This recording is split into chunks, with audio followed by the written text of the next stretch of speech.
আপনি কি জানেন শিবরাত্রি রাতে মহাবিশ্বের এমন কিছু দরজা খুলে যায় যা সারা বছর বন্ধ থাকে?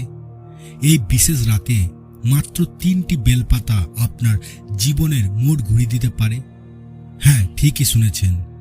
আপনার ভেঙে যাওয়ার সম্পর্ক, যে মানুষটি আপনাকে ছেড়ে চলে গেছে বা যে ভালোবাসা আজ অবহেলায় পরিণত হয়েছে, তাকে পুনরায় আপনার জীবনে ফিরিয়ে আনার চাবিকাঠি লুকিয়ে আছে আজকের এই ভিডিওতে। অনেকে মনে করেন প্রেম ভাগ্য বা কপালে, কিন্তু শাস্ত্র বলছে সঠিক তিথি আর সঠিক উপচার জানলে ভাগ্যকে বদলানো সম্ভব। মহাদেব হলেন আদি যোগী। তিনি যেমন ধ্বংসের দেবতা, তেমনি তিনি মিলনেরও দেবতা। আজ আমি আপনাকে এমন একটি প্রাচীন ও গোপন তান্ত্রিক নিয়ম শেখাবো যা শিবরাত্রির রাতে করলে আপনার ভালোবাসার মানুষ চুম্বকের মতো আপনার দিকে ছুটে আসবে। ভিডিওটি 1 সেকেন্ডের জন্য স্কিপ করবেন না, কারণ এই ভিডিও প্রতিটি ধাপ একে অপরের সাথে যুক্ত। একটি নিয়ম ভুল হলে পুরো পরিশ্রম বিফলে যেতে পারে। তাই শেষ পর্যন্ত দেখুন, কারণ শেষে আমি এমন একটি বিশেষ মন্ত্র বলবো যা এই পুরো প্রক্রিয়াটিকে জীবন্ত করে তুলবে। কেন আমরা এই কাজের জন্য শিবরাত্রিকে বেছে নেব, এর পেছনে রয়েছে এক গভীর আধ্যাত্মিক বিজ্ঞান। শিবরাত্রি হলো সেই রাত যখন শিব এবং শক্তির মিলন হয়েছিল। এই রাতে প্রকৃতির শক্তি বা এনার্জি ঊর্ধ্বমুখী থাকে, অর্থাৎ এই সময়ে আপনি যদি কোনো মনোকামনা বা সংকল্প নিয়ে মহাদেবের আরাধনা করেন, তবে তা সরাসরি মহাবিশ্বের কাছে পৌঁছায়। অন্যান্য দিনে যা করতে মাসের পর মাস সময় লাগে, শিবরাত্রির এই এক রাতে তা নিমেষে ফলপ্রসূ হতে পারে। বিশেষ করে সম্পর্ক বা রিলেশনশিপের ক্ষেত্রে এই রাতটিকে গোল্ডেন পিরিয়ড বলা হয়, কারণ মা পার্বতী কঠোর তপস্যা করে এই দিনেই শিবকে স্বামী হিসাবে পেয়েছিলেন। তাই আপনার প্রেম বা দাম্পত্য জীবনে যদি কালো মেঘ নেমে আসে, তবে সেই মেঘ সরানোর ক্ষমতা একমাত্র এই রাতে আছে। কিন্তু সাবধান, শুধু ভক্তি থাকলেই হবে না, জানতে হবে সঠিক নিয়ম। বেলপাতা তো সবাই দেয়, কিন্তু সেই বেলপাতায় মনের মানুষের নাম লিখে সঠিক মন্ত্র উচ্চারণ করে অর্পণ করার নিয়ম কজন জানে? আজ আপনি সেটাই জানবেন। এখন খুব মনোযোগ দিয়ে শুনুন। এই ক্রিয়াটি করার জন্য আপনার কি কি লাগবে? খুব সামান্য কিছু জিনিস, কিন্তু সেগুলোর গুণমান হতে হবে নিখুঁত। প্রথমেই আপনার লাগবে 3টি বেলপাতা। মনে রাখবেন, বাজার থেকে কেনা বা গাছ থেকে ছেঁড়া যে কোনো বেলপাতা হলে চলবে না। বেলপাতাগুলো হতে হবে সতেজ, সবুজ এবং অখণ্ড, অর্থাৎ পাতার কোনো অংশ যেন ছেঁড়া বা পোকা খাওয়া না থাকে। মহাদেবকে আমরা যা অর্পণ করব তা হতে হবে নিখুঁত। বেলপাতার 3টি অংশ যেন স্পষ্ট থাকে। এই 3টি অংশ ব্রহ্মা, বিষ্ণু এবং মহেশ্বরের প্রতীক। যখন আপনি এই 3টি শক্তিকে আপনার সম্পর্কে জোড়া লাগানোর কাজে ব্যবহার করবেন, তখন তা বিফল হওয়ার কোনো সম্ভাবনাই থাকে না। দ্বিতীয়ত, আপনার লাগবে অষ্টগন্ধা অথবা রক্তচন্দন বা লাল চন্দন। যদি লাল চন্দন না পান, তবে সাদা চন্দনও আপনি ব্যবহার করতে পারেন, কিন্তু সম্পর্কের ক্ষেত্রে লাল চন্দন বা কুমকুমের শক্তি বেশি কাজ করে, কারণ লাল রং হলো ভালোবাসার প্রতীক এবং আকর্ষণের প্রতীক। তৃতীয়ত, গঙ্গা জল।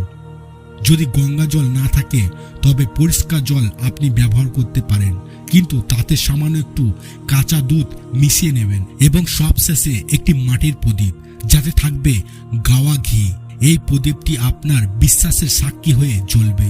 উপকরণ তো জোগাড় হলো, কিন্তু আসল কাজ হলো আপনার মনের প্রস্তুতি।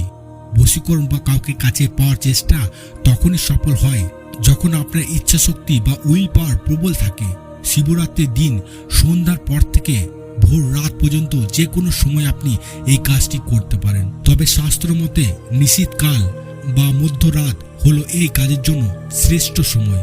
রাত 12টা থেকে 3টার মধ্যে যখন পৃথিবী শান্ত থাকে, তখন আপনার ডাক সরাসরি মহাদেবের কাছে পৌঁছাবে। এই ক্রিয়া করার আগে স্নান করে শুদ্ধ বস্ত্র পরিধান করবেন। মনে রাখবেন, কালো রঙের পোশাক পরবেন না। সাদা, লাল বা হলুদ রঙের পোশাক পরা বাঞ্ছনীয়।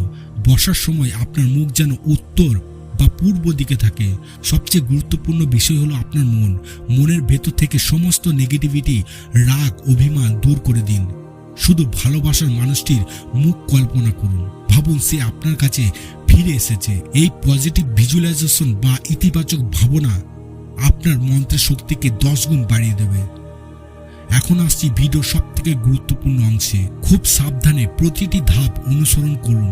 প্রথমে আপনার সামনে রাখা বেলপাতা 3টি গঙ্গা জল বা শুদ্ধ জল দিয়ে ধুয়ে নিন। তারপর একটি পরিষ্কার কাপড়ে মুছে নিন।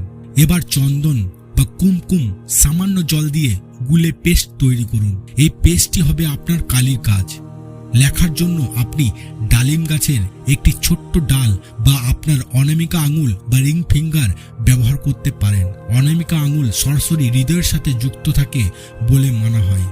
বন্ধুরা, এবার প্রথম বেলপাতা, এই পাতাটি সবথেকে বড় বা মাঝখানের অংশটিতে চন্দন দিয়ে আপনার ভালোবাসার মানুষের নাম লিখুন। খুব ভালোবেসে যত্ন করে লিখবেন। পাতার নিচের 2টি অংশে ছোট্ট করে ওং লিখুন। বন্ধুরা, এবার দ্বিতীয় বেলপাতাটি, এই পাতাটির মাঝখানের অংশে আপনার নিজের নাম লিখুন এবং নিচে 2টি অংশে নমঃ শিবায় লিখুন। এবার তৃতীয় বেলপাতাটি, এই পাতাটিতে কারো নাম লিখতে হবে না। মাঝখানের পাতায় লিখুন হিরিং। এটি একটি অত্যন্ত শক্তিশালী বীজ মন্ত্র যা আকর্ষণ তৈরি করে। নাম লেখা হয়ে গেলে পাতা 3টি আপনার হাতের তালুতে রাখুন। চোখ বন্ধ করুন।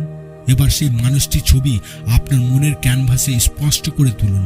ভাবুন সে আপনার সামনে দাঁড়িয়ে আছে, হাসছে এবং আপনাদের পুরনো সব ভুল বোঝাবুঝি মিটে গেছে।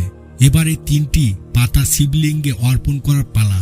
কিন্তু সাবধান, এখানে 99% মানুষ ভুল করে। বেলপাতা অর্পণের সময় মনে রাখবেন, পাতার যে পিঠে আপনি নাম লিখেছেন বা যে পিঠটি মসৃণ, সেই পিঠটি অবশ্যই শিবলিঙ্গের গায়ে স্পর্শ করে থাকতে হবে। উল্টো করে দিলে কিন্তু কাজ হবে না। প্রথম পাতা যেটিতে তার নাম লেখা আছে, এটি প্রথমে দিন। মনে মনে বলুন, হে মহাদেব, এই মানুষটিকে আমি তোমার চরণে সমর্পণ করলাম। এর মনকে তুমি আমার প্রতি প্রসন্ন করো। বন্ধুরা, এরপর দ্বিতীয় পাতাটি যেটিতে আপনার নাম লেখা আছে, এটি প্রথম পাতার উপর দিন। এটি প্রতীকী যে আপনিও মহাদেবের শরণাপন্ন হলেন এবং আপনাদের দুজনকে তিনি এক সুতোয় বাঁধলেন। বন্ধুরা, এরপর তৃতীয় পাতাটি যেটাতে বীজমন্ত্র লেখা আছে, এটি সবার উপরে দিন। এটি হলো সেই সিলমোহর যা আপনার এই প্রার্থনাকে লক করে দিল। পাতাগুলো দেওয়ার পর 1 গ্লাস জল বা দুধ খুব ধীরে ধীরে শিবলিঙ্গের উপর ঢালুন, যেন সেই জলধারা পাতাগুলোকে ভিজিয়ে গড়িয়ে পড়ে। আর ঠিক এই সময়ে আপনাকে সেই শক্তিশালী মন্ত্রটি উচ্চারণ করতে হবে। বন্ধুরা, জল ঢালতে ঢালতে এবং মনে পূর্ণ বিশ্বাস রেখে এই মন্ত্রটি 108 বার বা অন্তত 21 বার জপ করবেন। মন্ত্রটি হলো ওম হ্রিং নমঃ শিবায় মম অমুক বৎসং কুরুকুরু স্বাহা। আমি আবার বলছি, মন দিয়ে শুনুন। ওম হ্রিং নমঃ শিবায় মম অমুক বৎসং কুরুকুরু স্বাহা।